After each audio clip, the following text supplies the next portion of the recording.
Welcome to the Beauty Business Podcast. I am Michael Yost, joined by Christy Hardy. Christy, how are you? Terrific. How are you today, Michael? Awesome. So we also have a special guest with us today. Wafaya, how are you? Woo! Hi, Great. Wafaya. Hey, y'all. I'm great. Thanks for having me. Awesome. For those that are not familiar, we are very familiar with you. I always love to have any guests that we have introduce themselves. So why don't you just give us just a brief introduction of yourself and your business and just an overview for anyone listening. Okay. My name is Wafaya Abdallah. I own Curly Oasis Inc. in Rockville, Maryland. It is a curly hair salon. I've been with Strategies since 2005 when we first opened using the team-based system, which I'm a big fan of. And I'm super excited to be here. Awesome. So one of the things that we want to talk about today is the overarching theme today that I want to discuss is around productivity, because you are our current reigning champion when it comes to team-based awards on productivity. So, that came with a really cool bit of hardware. It comes with a recognition of a lot of really hard work on your end. But as we were talking about it, it also came with some things that you might not always expect that happens along life's journey and the journey of a business owner that I think many people can relate to. So talk to me about talk to me about that idea of productivity, winning the award, what that was like, what it took to kind of get there, but then also kind of what happened, to kind of set the table, what happened in the time between then and now. Well, our productivity, I think, is based on the gift of curly hair. Very few salons specialize and really understand the art of curl. And we are deep into it. We are booked out for months ahead. And also really learning to use our time wisely. When we're that busy, we can't allow the communication to slip away.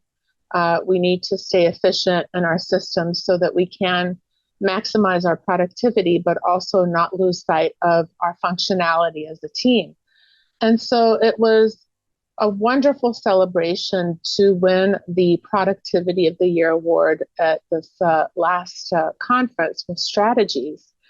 And I teasingly say, I'm not going to go for an award again, because sometimes you win an award and I feel like the universe says, oh, you want to be award worthy? Let's give you a challenge so that you can level up.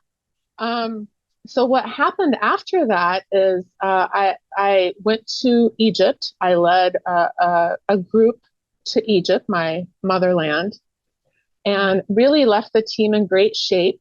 The time that I was away, I stayed very connected. I met with each person via Zoom individually to support. I was in contact with guest care pretty much daily. I felt that this person needed that kind of support. And when I came back, I had my guest care 2 days later, decide to leave the company. I so did not see that coming. And then very shortly after that, another leader in the company also decided to move on.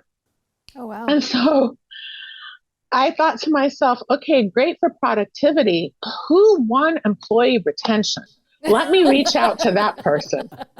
And I did. And, when you're going, I really say that this time of transition was gut-wrenching, because we were really close, had a lot of love and connection. I really felt I had my finger on the pulse of the company.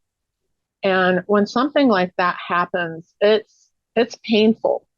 And I immediately thought to myself, is this really happening against me or for me? Is it for the company or against the company? And had to really get introspective and try to not beat myself up too much, because I think as leaders, that's what we do. And the whole saying, people quit leaders, not companies, where did I fail? Where was I unaware? And once, as I was going through my pity party, I thought, and opportunity for growth. And I really appreciated what someone said to me is that they read in a book by very successful business people. I don't remember the book. I remember the lesson.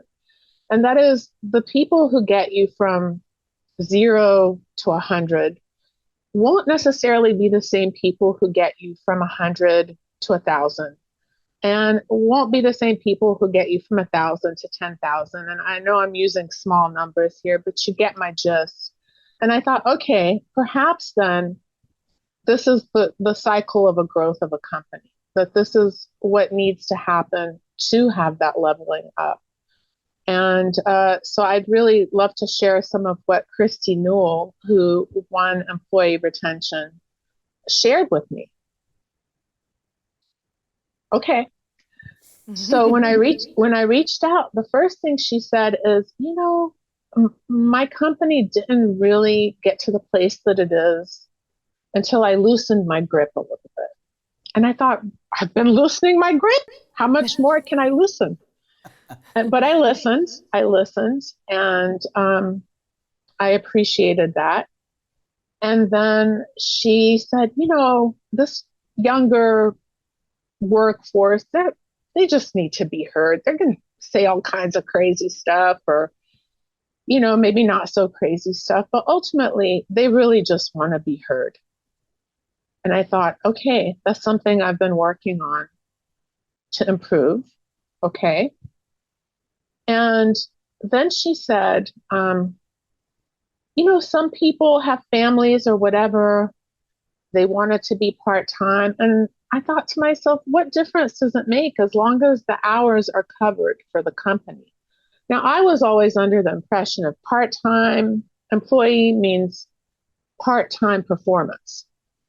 And she said she really hasn't found that when she was able to meet the needs of people around scheduling, that people did show up 100%. And so I really appreciated that. And with what happened next, I remembered those words. And they really were very useful in what happened next. So, Wafaya, I want to jump back. Something you said is you brought up 3 or 4 things that kind of trigger questions in my brain. And I want to jump back to something you shared, that was passed along to you from Christy. And again, you mentioned the idea that about people just want to be heard. Team members want to be heard. What does that look like in your company? What did you take from that, I guess, and how is that starting to kind of show up in your company? Because when I think about that, I can think about maybe 5 or 6 different ways that, okay, I would interpret and go, oh, when I say, hey, listen, I feel as though I'm being heard, I got a few things in my brain that I think about, but how is that showing up for you now in a different way than maybe it was? And what's that mean in your culture and in your environment? This concept of deep listening, and I did also at some point reach out to Bruce Horrigan, who's on the strategies team, who's, I think, an excellent listener. And he talked about the concept of deep listening. What I understood and what I've learned is just because someone says something doesn't mean there's not more behind it. Often, when your team members have a high regard for the leader, they can maybe unknowingly or knowingly say things because they think that's what you want to hear. When we were going through this shift, of course, now I've got some team members that are going through it with me. And I understood that I had to really hold space for them. And, one of a couple of people really struggled with change. It wasn't anything more than change. And like I said, we were so close, I could see how that would be difficult for them. So I kept meeting with them. And each time I met, I simply would ask, tell me what's showing up for you today, or tell me how you feel about this transition. And they were honest. Some of it was hard to hear. And yet I promised myself that I would say nothing, that I would only listen. And of course, when people are speaking on a deeper level, there's some emotion involved. And so it can be messy.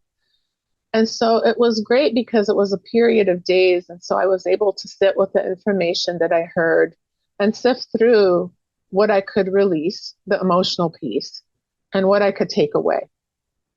And I really kept meeting with them. I didn't stop. In fact, a couple of other team members were like, man, there's so much change. We're not sure we even want to stick around, but they hadn't made any move. They were just trying to give me fair warning, which I appreciated. And as we kept talking and I kept listening, what came out of it is, so we had this 5-day work week with Tuesday being a half day of team development, and it worked great. It was needed. We'd meditate, do yoga, did a lot of stuff around how we're showing up as individuals. And as they were saying this, I thought, well, gosh, to heck with it. I'm just going to take Tuesday to train the new team members, and y'all are skill certified. I can work with training as we go with you while you're here for the time that you're here. Take Tuesday off. Just come in for the 4 days. Well, my gosh, within a week, apparently that was the magic pill. What I heard is a 4-day work week is hard to beat. We're no longer looking anywhere else. We love it. And, I did it because I was just like, I'm done. But wow. And then, for a long time, we were going toward a 4-day work week anyway. In my mind, we needed to have pieces in place, a certain amount of people before we could transition to that. What came to pass is, well, what if we need to make that change in order to grow the team in a better and more efficient way? And that is such a selling point that once you're skill certified, you go to a 4-day work week. Now we have more people applying, more people engaged and through the application and hiring process, loving it. And this is a sign of the times. This is what this workforce is asking for. And we could, I did get there by listening, but the resolution wasn't anything that I intentionally planned. It just kind of came up. And really allowing, so back to the listening piece, I mean, sometimes people say things where you want to explain or defend, and I would just say, don't. Listen, just listen and ask more questions. And one of the things I did, I told you I remain a student. And for Black Friday, I saw something on a platform that I am involved in for education purposes. And it was a life coaching program. And I thought, well, I need to do that. And it was a significant amount off. And what I've gotten from this life coaching is really how to ask the right questions. And even, you can challenge when somebody says in a way of, are you sure this is 100% true? Where did that belief come from? But really just learning to ask the right questions. And wow, is it a game changer for me as a leader?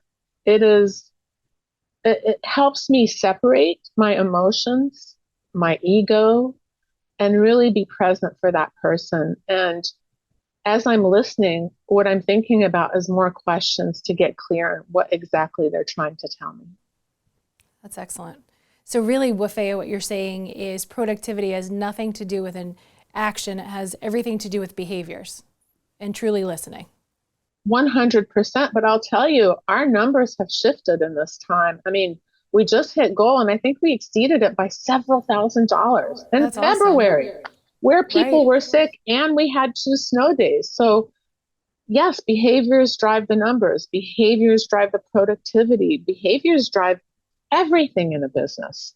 And yeah, when people are heard and are happier, they're going to show up better. That's an incredible story, Wafaya.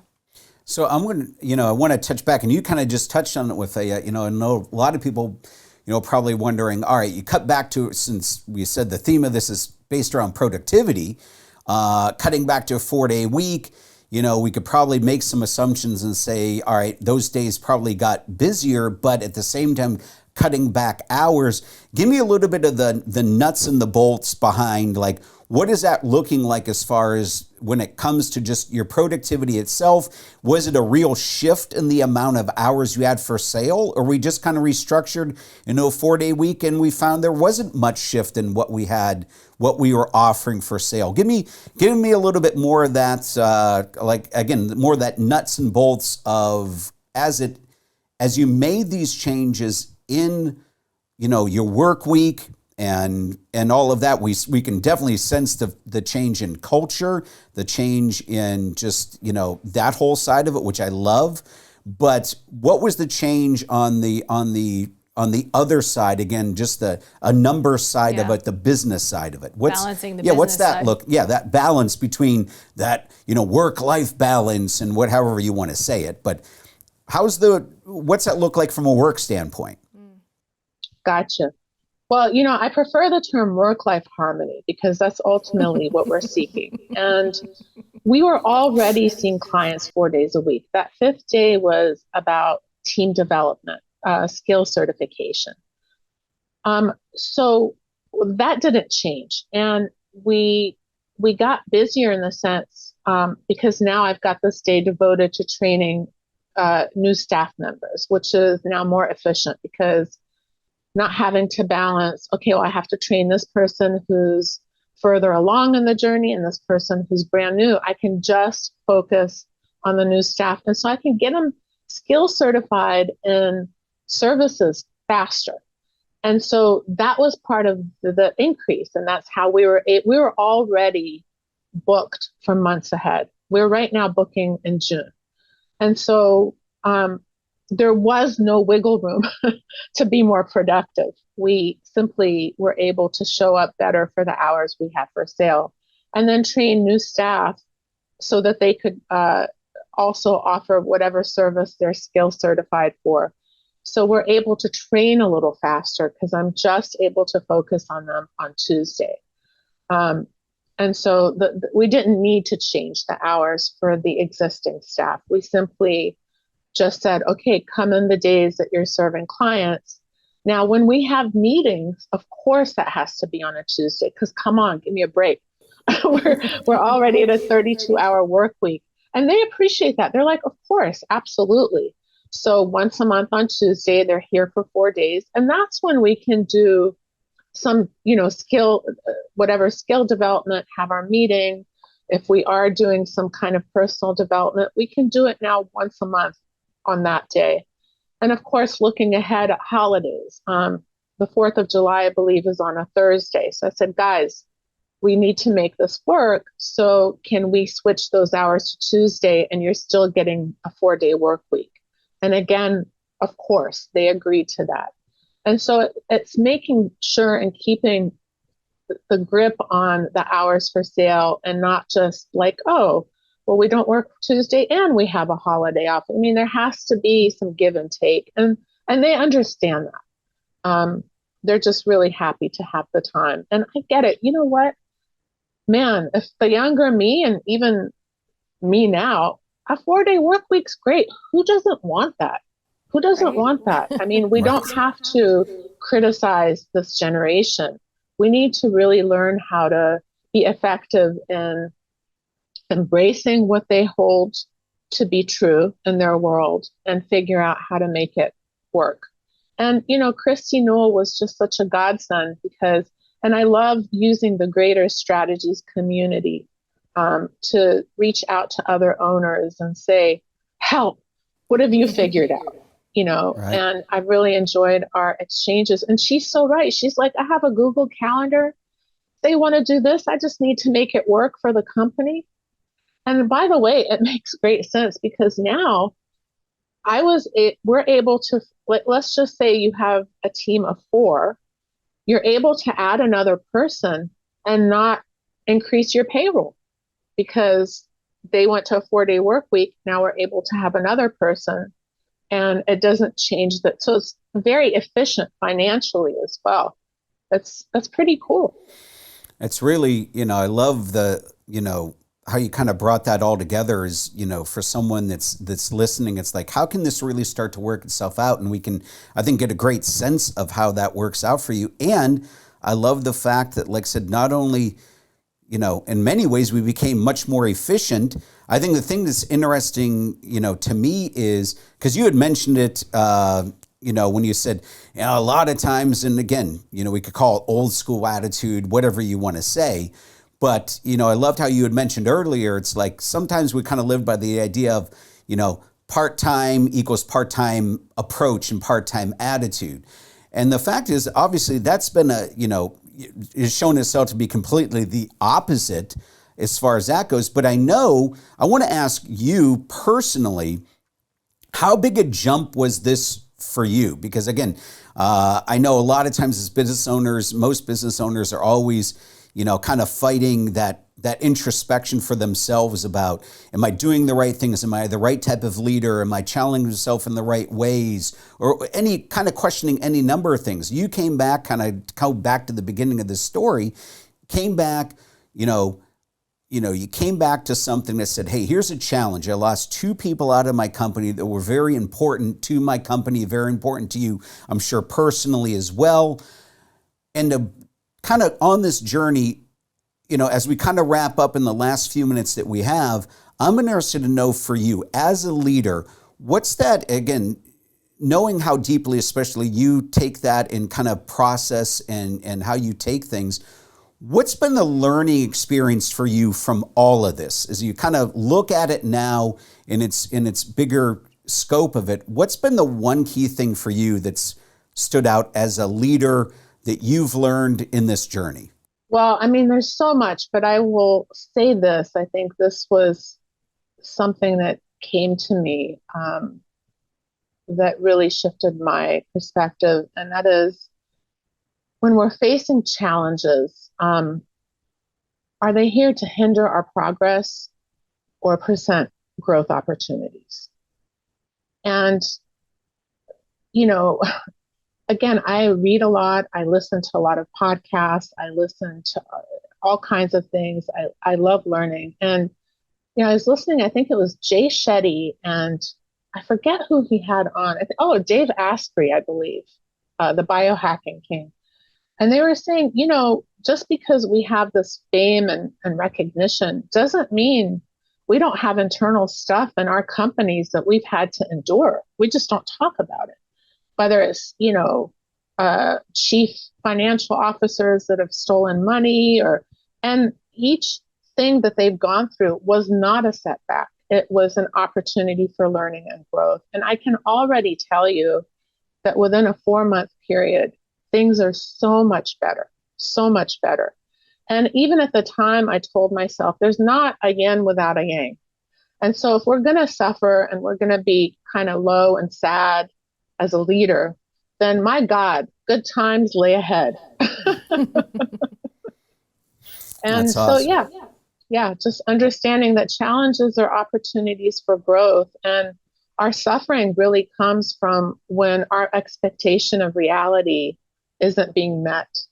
And we really don't have that kind of control. So how about then we just stay open to lessons and surrender to the guidance and really open ourselves up to what it is we need to learn and how we need to grow.